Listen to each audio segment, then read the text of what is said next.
നമസ്കാരം. ഇന്നത്തെ trading സെഷനിലും stunning performance കാഴ്ചവെച്ച് മാർക്കറ്റിൻ്റെ ശ്രദ്ധ ആകർഷിച്ച ഒരു സ്റ്റോക്കാണ് ഗ്രോ ഇന്ന് 12% ഉയർന്ന് 161 രൂപയ്ക്കടുത്ത് ക്ലോസിംഗ് നൽകി. ഗ്രോ 193 രൂപയിൽ നിന്നും കഴിഞ്ഞ ഒരാഴ്ചയായി 140 വരെ ഇടിയുകയും പിന്നീട് 140-നടുത്ത് ഒരു സ്ട്രോങ് ബേസ് ഫോം ചെയ്തതിന് ശേഷം ഇന്ന് 161 എന്ന ലെവലിലേക്ക് ഉയരുകയാണ് ചെയ്തത്. IPO പ്രൈസിൽ നിന്നും ഗ്രോ ഏകദേശം 61% ഉയർന്നും കഴിഞ്ഞ ഒരു മാസം കൊണ്ട് 25%-നടുത്ത് റിട്ടേണും സ്റ്റോക്ക് ഇൻവെസ്റ്റേഴ്സിന് നൽകിയിട്ടുണ്ട്.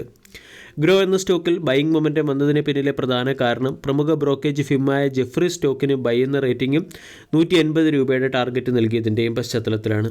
കറണ്ട് മാർക്കറ്റ് പ്രൈസിൽ നിന്നും 12% അപ്സൈഡിലുള്ള ടാർഗറ്റാണ് ജെഫ്രീസ് ഗ്രോ എന്ന സ്റ്റോക്കിന് നൽകിയിരിക്കുന്നത്.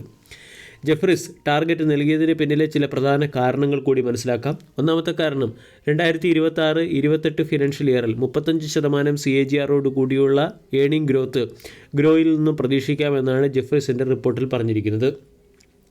Margin trade facility, wealth management കൂടാതെ മാർജിൻ എക്സ്പാൻഷൻ തുടങ്ങിയവയിൽ നിന്നും ബ്രോക്കിംഗ് ബിസിനസ്സിൽ നിന്നും കമ്പനി അതിൻ്റെ റവന്യൂ ജനറേറ്റ് ചെയ്യുന്നുണ്ട്. ഇതിൻ്റെ പശ്ചാത്തലത്തിൽ കമ്പനിയുടെ റവന്യൂ 29% CAGR കൂടിയുള്ള വളർച്ച 2026-28 ഫിനാൻഷ്യൽ ഇയറിൽ നേടാൻ സാധ്യതയുണ്ട്. കമ്പനിയുടെ എബിറ്റ മാർജിനിലും സിഗ്നിഫിക്കൻ്റ് എക്സ്പാൻഷൻ കഴിഞ്ഞ കുറച്ച് വർഷങ്ങളായി കാണാൻ സാധിക്കുന്നുണ്ട്. 2023 ഫിനാൻഷ്യൽ ഇയറിൽ കമ്പനിയുടെ എബിറ്റ എക്സ്പാൻഷൻ 36% അത് 25 ഫിനാൻഷ്യൽ ഇയറിൽ 59% ഉയർന്നു. ഈ എബിറ്റ എക്സ്പാൻഷൻ 2027-28 ഫിനാൻഷ്യൽ ഇയറിൽ 67% ഉയരും എന്നാണ് ജെഫ്രീസിൻ്റെ റിപ്പോർട്ടിൽ പരാമർശിച്ചിരിക്കുന്നത്. അതുപോലെ തന്നെ മ്യൂച്വൽ ഫണ്ട് വഴി കമ്പനി കൂടുതൽ ഗ്രോയിലേക്ക് എത്തുന്നതും മ്യൂച്വൽ ഫണ്ടുകൾ വഴി കൂടുതൽ ക്ലയൻറ്റ് ഗ്രോയിലേക്ക് എത്തുന്നതും ഗ്രോയുടെ ബിസിനസ് എക്സ്പാൻഷൻ വർദ്ധിപ്പിക്കുന്നതിൻ്റെ ഒരു സൂചനയായിട്ട് തന്നെയാണ് വിലയിരുത്തുന്നത്. അതോടൊപ്പം തന്നെ margin trading, loan against security, wealth management തുടങ്ങിയ സെക്ടറുകളിൽ നിന്നും കോമഡിറ്റി ട്രേഡിങ്ങിൽ നിന്നും ബോണ്ട് മാർജിൻ ട്രേഡിങ്ങിൽ നിന്നും കമ്പനി റവന്യൂ ജനറേറ്റ് ചെയ്യുകയും ചെയ്യുന്നുണ്ട്.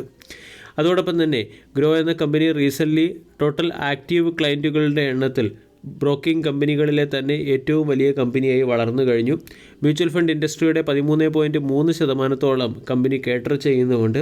അതോടൊപ്പം തന്നെ ആക്റ്റീവ് ക്ലയൻറ്റുകളുടെ എണ്ണത്തിൽ 26% മാർക്കറ്റ് ഷെയറും ഗ്രോ എന്ന കമ്പനി ഹോൾഡ് ചെയ്യുന്നുണ്ട്. അതേസമയം ഗ്രോയിലുള്ള പ്രധാനപ്പെട്ട റിസ്ക് ഫാക്ടറുകളായി ജെഫ്രീസ് എന്ന ബ്രോക്കേജ് ഏജൻസി ചൂണ്ടിക്കാണിച്ചിരിക്കുന്നത് റെഗുലേറ്ററി ചേഞ്ചസും ബ്രോക്കിംഗ് സെക്ടറിൽ ഉയർന്നു വന്നിരിക്കുന്ന കോമ്പറ്റീഷനും സൈബർ സെക്യൂരിറ്റി ത്രെഡ്സുമൊക്കെയാണ്. ഗ്രോയെ നമ്മൾക്ക് വരും സമയങ്ങളിൽ ഫോക്കസ് ചെയ്യാവുന്നതാണ്. സ്റ്റോക്കിന് 140-നടുത്ത് സ്ട്രോങ് സപ്പോർട്ടുണ്ട്. ഇവിടെ നിന്നും സ്റ്റോക്ക് 175, 180, ഈവൻ 200 തുടങ്ങിയ ലെവലുകളിലേക്ക് ഉയരാനുള്ള പോസിബിലിറ്റിയുമുണ്ട്. രണ്ടാമത്തേത് ഇന്ന് മാർക്കറ്റിൽ ലിസ്റ്റഡായ ICICI Prudential AMC ആണ്.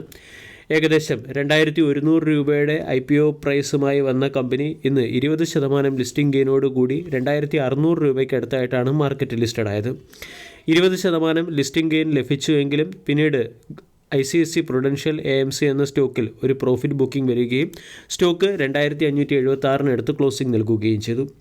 ഇവിടെ ഇന്ന് സ്റ്റോക്കിലൊരു പ്രോഫിറ്റ് ബുക്കിംഗ് വന്നെങ്കിലും ഒട്ടുമിക്ക ബ്രോക്കേജ് ഏജൻസികളും സ്റ്റോക്കിന് ബൈ എന്ന റേറ്റിംഗും 3000 രൂപയുടെ ടാർഗറ്റും നൽകിയിട്ടുണ്ട്. Prabhudas Lilladher, invest PMS, Swastik investment, Mehta equities, master capital service തുടങ്ങിയ കമ്പനികളാണ് ICICI Prudential AMCക്ക് ബൈ എന്ന റേറ്റിംഗ് നൽകിയിരിക്കുന്നത്. ഒട്ടുമിക്ക ബ്രോക്കേജ് ഏജൻസികളും 3000 രൂപയുടെ ടാർഗറ്റും ബൈ എന്ന റേറ്റിംഗ് നൽകിയിട്ടുണ്ട്.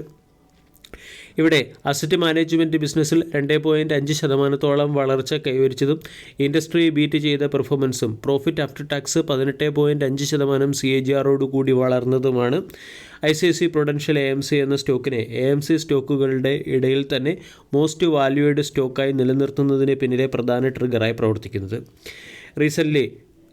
ഇന്ന് മാർക്കറ്റിൽ ലിസ്റ്റ് ചെയ്തതോടുകൂടി AMC കമ്പനികളിൽ, അതായത് അസറ്റ് മാനേജ്മെൻറ്റ് കമ്പനികളിൽ ഏറ്റവും ഉയർന്ന വാല്യൂഷനും ഏറ്റവും ഉയർന്ന മാർക്കറ്റ് ക്യാപ്പുമുള്ള കമ്പനിയായി ICICI Prudential AMC മാറിക്കഴിഞ്ഞു. HDFC AMCയുടെ 1.14 ട്രില്യൺ രൂപയുടെ മാർക്കറ്റ് ക്യാപ്പാണ് ഇന്ന് ICICI Prudential AMC 1.27 ട്രില്യൺ രൂപയുടെ മാർക്കറ്റ് ക്യാപ്പോടുകൂടി മറികടന്നത്. കൂടാതെ HDFC AMC, നിപ്പോൺ AMC തുടങ്ങിയ കമ്പനികളുമായി താരതമ്യപ്പെടുത്തുമ്പോൾ കമ്പനിയുടെ വാല്യൂഷൻ ഇൻലൈൻ ആണെങ്കിലും അസറ്റ് ഇൻലൈൻ ആണെങ്കിലും ഇക്വിറ്റി അസറ്റ് അണ്ടർ മാനേജ്മെൻറ്റിലെ ലീഡർഷിപ്പ് പൊസിഷനും superior revenue mix margin premium return on equity എന്നിവയുടെ പശ്ചാത്തലത്തിൽ അസറ്റ് മാനേജ്മെൻറ്റ് കമ്പനികളുടെ ഇടയിൽ ഫെയർ വാല്യൂഷന് ലഭിക്കുന്ന ഒരു സ്റ്റോക്കായിട്ടാണ് ഈ സ്റ്റോക്കിനെ ഒട്ടുമിക്ക അനലിസ്റ്റുകളും വിലയിരുത്തുന്നത്. ഈ ഫാക്റ്റുകളുടെ പശ്ചാത്തലത്തിൽ long time point of view ICICI Prudential AMC എന്ന സ്റ്റോക്കിനെ പരിഗണിക്കാമെന്ന് തന്നെയാണ് ഒട്ടുമിക്ക ബ്രോക്കേജ് ഏജൻസികളും പറഞ്ഞിരിക്കുന്നത്. മ്യൂച്വൽ ഫണ്ട് ഇൻഡസ്ട്രിയുടെ മാർക്കറ്റ് ഷെയറിൻ്റെ 13.3% കേറ്റർ ചെയ്യുന്ന ഒരു അസറ്റ് മാനേജ്മെൻറ്റ് കമ്പനി കൂടിയാണ് ICICI Prudential AMC. ഈ ഫാക്റ്റുകളുടെ പശ്ചാത്തലത്തിൽ ICICI Prudential AMC എന്ന സ്റ്റോക്കിനെയും വരും സമയങ്ങളിൽ നമ്മൾക്ക് ഫോക്കസ് ചെയ്യാം. വീഡിയോ എല്ലാവർക്കും ഇഷ്ടമായി എന്ന് വിശ്വസിക്കുന്നു. താങ്ക്